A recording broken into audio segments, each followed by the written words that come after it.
अमित शाह ने तो संसद में बोला ना कि संसद में जो कानून बन गया, संसद से जो पास हो गया, उसको कोई नहीं टाल सकता। तो संसद में बना दो ये कानून, सुप्रीम कोर्ट भी नहीं टाल पाएगी फिर उसको। अभी स्टे हुआ है, अभी ये कोई रद्द नहीं हुआ है कानून। अभी हमें एकजुटता दिखानी होगी। अभी सवर्णों ने दिखाई 10% ने, अब हमें 90% की बारी है। तो उसके विरोध में क्यों आ रहे हैं सवर्ण जाति के लोग? वो इसीलिए आ रहे हैं ना कि ये होता है, अगर नहीं होता होगा तो वो क्यों आएंगे? अरे यही तो बोलते हैं, बटेंगे तो कटेंगे, इनके अलावा और कौन बोलता है? हिंदू हिंदू करने वाले भी यही है और जातियों में बांटने वाले भी यही है। ये तो हमारे लोगों को समझना पड़ेगा। मनोज जी क्या कहेंगे, जब भी कोई कानून SC ST OBC even EWS का भी जिक्र उस कानून में किया गया था। ईडब्ल्यूएस के तमाम लोग जो है वीकर सेक्शन के, जो जनरल कैटेगरी के लोग हैं, वो भी उस कानून में आ रहे थे, लेकिन सुप्रीम कोर्ट ने फिर स्टे दे दिया उस कानून पर। क्या कहना चाहेंगे सर? देखो, सबसे पहली बात तो मैं आपको ये बता दूं कि ये बहुत सोची समझी साजिश के तहत जो वर्तमान सरकार है वो इस UGC बिल को लेकर आई है। जो प्रावधान इसमें किया है उसको लेकर आई है। ये जानते थे कि कोर्ट में जाके ये धराशायी होगा और कोर्ट से इनको स्टे मिलना ही मिलना है। तो इन्होंने क्या किया था कि SC ST OBC सबको इन्होंने सोचा कि हम अपने साथ ले लेंगे। फिर इनके विरुद्ध सवर्ण जाति के जो 10% लोग हैं वो सड़कों पर आ गए इस कानून के विरोध में। तो मतलब इन्होंने, ये वर्तमान सरकार ने इतना लचर बनाया था ना, इसको बड़ी सोची समझी साजिश के तहत बनाया था। अब सर्वोच्च न्यायालय ने इस पर रोक लगा दी है। अब कोर्ट में दरअसल हुआ क्या कि तीन इन्होंने रिट पिटीशन लगाई, 3 लोगों ने। अब वो सुप्रीम कोर्ट ने सुना उसको सुनकर कई उन्होंने उस पर टिप्पणियां भी की उसी कानून पर। उसके बाद इन्होंने दूसरा पक्ष जो इंदिरा जयसिंह वकील थी, उनकी बात को सुना भी नहीं और सीधा इस कानून पर उन्होंने रोक लगा दी। अब अगली सुनवाई होगी 19 मार्च को 2026 को, तो तब तक के लिए तो इन्होंने रोक लगा दी। अब अगर मैं सुप्रीम कोर्ट के खिलाफ कुछ बोल दूं या मैं ये बोलूं कि उनका रवैया बड़ा भेदभावपूर्ण है, तो मुझ पर ये कंटेम्प्ट ऑफ कोर्ट लगा देंगे। लेकिन हम बाबा साहब के वंशज हैं और हम डरते नहीं हैं, क्योंकि बाबा साहब के संविधान में आर्टिकल 19 है जो हमें बोलने का अधिकार देता है, और मैं बोलूंगा कि ये सच है। और ऐसा सिर्फ मैं ही नहीं बोल रहा, ये DW.com करके एक रिपोर्ट है जो मैंने पढ़ी है, ये उसमें भी लिखा है, जिसके संपादक है डार्को जॉन जेविक, उन्होंने ये लिखा है। तो मैं अपनी तरफ से नहीं बोल रहा, मैं तो उसको कोट कर रहा हूँ। उन्होंने बोला है कि सुप्रीम कोर्ट बड़ी भेदभाव करती है। तो ये बड़ा सिंपल सा है, इसके अलावा तो मैं कुछ बोलना ही नहीं चाहूंगा। कंटेम्प्ट टू कोर्ट अगर इस पर भी लगता है तो लगा दे, हम तो डरने वाले हैं नहीं। बाबा साहब ने हमें डरना ही नहीं सिखाया, उनकी विचारधारा में रहे हैं हम।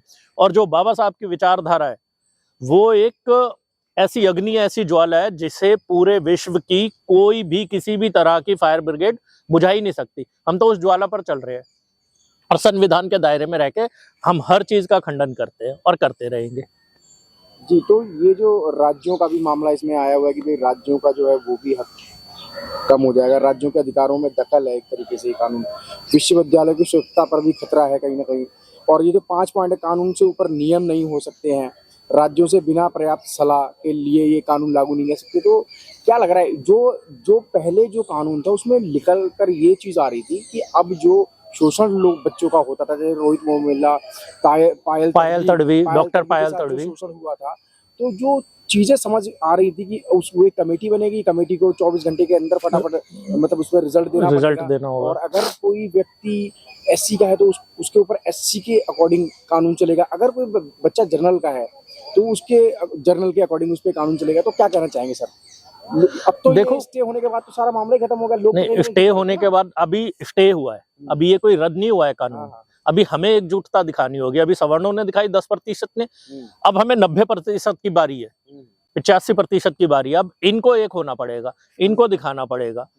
और जो आप कह रहे हो कि राज्य सरकारों का भी दखल है, अरे केंद्र सरकार से बड़ी कोई राज्य सरकार थोड़ी ना हो सकती है। केंद्र सरकार जो डिसीजन ले देगी, केंद्र सरकार जो कानून बना देगी। अमित शाह ने तो संसद में बोला ना कि संसद में जो कानून बन गया, संसद से जो पास हो गया, उसको कोई नहीं टाल सकता। तो संसद में बना दो ये कानून, सुप्रीम कोर्ट भी नहीं टाल पाएगी फिर उसको। ऐसा कानून बना दो जैसा हमारा SC ST एक्ट के टाइम पर हुआ था, ये वैसा एक कानून बना दो। नहीं तो आपको सबको समझ में आ जाएगा, हिंदू राष्ट्र हिंदू राष्ट्र हिंदू राष्ट्र जो ये करते हैं ना सवर्ण, कि हिंदू राष्ट्र 100 करोड़ हिंदू, तो इससे आपको आज समझ में आ गया होगा कि हिंदू राष्ट्र कोई, मतलब मैं हमेशा बोलता हूं, जो हिंदू राष्ट्र है वो ब्राह्मणों द्वारा ब्राह्मणों के लिए, मतलब ये उनके लिए बिना मेहनत किए और खाली बैठकर खाने का, उसके लिए बनाया गया ये राष्ट्र है, इसके अलावा कुछ नहीं है। और जो हिंदू राष्ट्र बनाने वाले हैं आज वो क्यों चुप है, वो क्यों नहीं निकल के आए कि ये SC ST OBC के साथ अगर ऐसा कोई अन्याय होता है तो अब वो उसके विरोध में क्यों आ रहे हैं सवर्ण जाति के लोग? वो इसीलिए आ रहे हैं ना कि ये होता है, अगर नहीं होता होगा तो वो क्यों आएंगे? वो कह रहे समाज को बांटने की बांट रहा था ये नहीं, समाज को कोई नहीं बांट रहा, समाज तो पहले ही बटा हुआ है, इन्होंने ही बांट रखा है। जो सवर्ण 10% जो ये आंदोलन कर रहे हैं, इन्होंने पहले से ही बांटा हुआ है, इन्होंने ही तो बनाए हुए हैं वर्ण, जो 4 वर्ण है, ब्राह्मण, क्षत्रिय, वैश्य और शूद्र, तो इनके ही बनाए हुए हैं। और शूद्रों में भी इन्होंने 6543 से ज्यादा जातियां बना दी।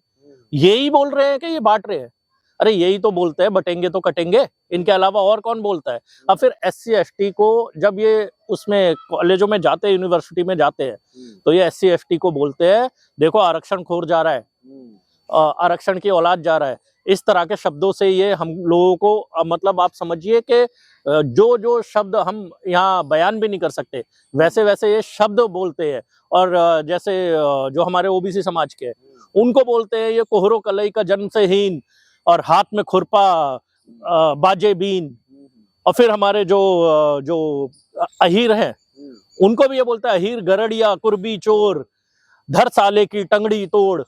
जब ऐसे ऐसे ये हमारे लिए अपमानजनक ये शब्द बोलते हैं, तो हम लोगों को क्या इनकी चालों में आना चाहिए? और अब मैं भी बोल देता हूँ, चलो अगर ये हमारे लिए बोलते हैं और हम भी बोलने लग जाए वहां पर कि मनुवाद का सीना फाड़, नीला झंडा देंगे गाड़, फिर ये हम ऐसा बोलने लग जाए, लेकिन हम कभी बोलते ही नहीं है।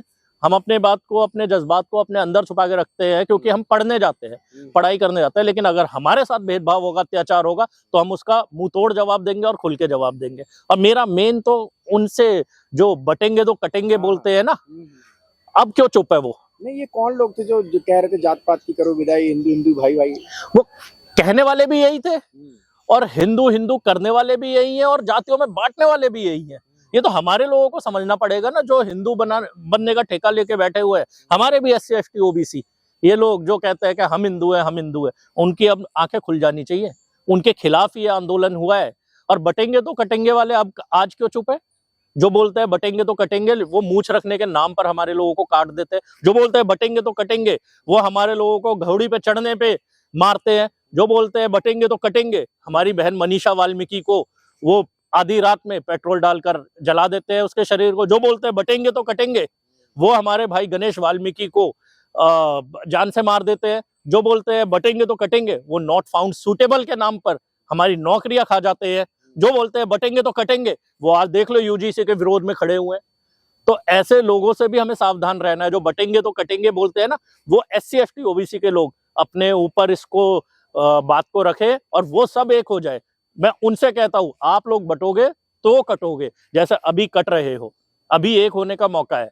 अब हमें अगर आप मेरे से पूछेंगे कि अब हमें करना क्या चाहिए, तमाम लोगों को वही सवाल भी मेरा ये था कि तमाम लोगों को क्या कहना चाहेंगे सर आप? मैं तो ये कहना चाहूंगा, अब समय नजदीक आ गया है। आपने आज से 7 साल पहले दिखा दिया था, 2 अप्रैल 2018 को, जब SC ST एक्ट के लागू कराने के लिए आपने आंदोलन किया था ना। अब उसी आंदोलन के जैसा एक बड़ा आंदोलन हमें करना पड़ेगा। मतलब ये समझ लो 2 अप्रैल 2018 जैसा आंदोलन करना होगा, मार्ग मुक्ति का गढ़ना होगा। जीना है तो लड़ना होगा। मैं ये अपने लोगों से ये कहना चाहूंगा, जीना है तो लड़ना होगा। नहीं तो एक ही जीवन है, एक जीवन में या तो आप मर लो या जी लो। मरना है तो आप आराम से बैठ के ये सब सहन करते रहो, और जीना है छाती चौड़ी करके जीना है। आपको बाबा साहब ने संविधान दे दिया है जीने के लिए। अब आपके हाथ में उस संविधान के इस्तेमाल, उस संविधान के का इस्तेमाल करके आप कैसे अपने आप को जीवित रख सकते हो। क्योंकि 2 कौम होती है, 2 लोग होते हैं, एक मुर्दा और एक जिंदा समाज। तो मुर्दा समाज तो मतलब मैं क्या ही कहूँ मुर्दा समाज के लिए। मुर्दा समाज वो भी है जो पढ़ा लिखा समाज है और जो अपनी आवाज नहीं निकाल रहा। और जिंदा समाज मैं उसको कहूंगा जो अपनी सरकारी नौकरियों में होने के बावजूद भी SC ST OBC की लड़ाई को लड़ रहा है और खुल के लड़ रहा है। वो नहीं डर रहा कि नौकरी जाए चली जाए, लेकिन वो लड़ाई लड़ रहा है। तो हमें जिंदा समाज बन के रहना पड़ेगा और इस मुद्दे को हमें जोरों शोरों से उठाकर चलना होगा।